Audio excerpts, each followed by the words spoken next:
lakukan pembersihan dan perataan lahan. Kemudian, setiap jarak 2 meter, pasang kaso sebagai patok area dan pastikan sudut menyiku. Lalu, buatlah galian pondasi sesuai pola ruangan dan susunlah batu kali ke dalam galian tersebut. Letakkan rangkaian besi sluf dan kolom di atas pondasi. Kemudian buat adukan beton dengan nominal 1 semen banding 2 pasir banding 3 kerikil. Lalu tuangkan adonan beton tersebut ke dalam rangkaian besi sluf yang telah dibuat. Setelah sluf kering dan kayu dilepas, lakukan pemasangan dinding bata dengan jarak 1 cm. Kemudian, lakukan pengecoran pada kolom setiap bata naik 100 cm.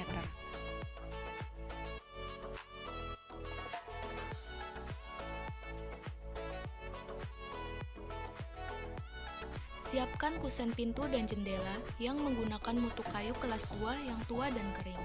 Tanamkan angkur pada kusen setiap jarak 60 cm. Di bagian bawah kusen, pintu harus diberi spatu dari paku 12 cm. Saat pemasangan, siapkan kayu kaso supaya kusen berdiri tegak dan gunakan waterpass supaya lurus dengan bata. Setelah pelunasan pemasangan bata, lakukan pemasangan ring balok di atas pasangan bata tersebut. Atur posisi agar semua masuk dan berkaitan. Kemudian, lakukan pengecoran pada besi ring balok tersebut. Pasanglah balok gording 8/12 di atas kuda-kuda. Kemudian, pasang kayu usuk secara vertikal tepat di atas kayu gording. Antara pasangan kayu usuk diberi kayu reng 3/2. Lalu, siapkan genteng, kemudian pasangkan secara bertahap. Untuk plester dinding, pasir harus disaring terlebih dahulu. Buat campuran adukan dengan perbandingan 1 semen banding 3 pasir. Setelah pemlesteran selesai, lakukan pengacian dengan campuran air dan semen.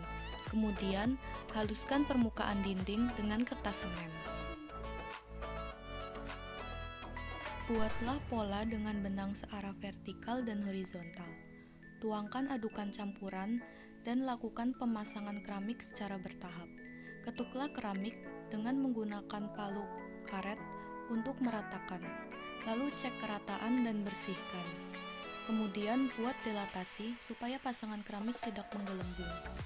Setelah itu, buatlah adukan acian untuk lubang alur nut.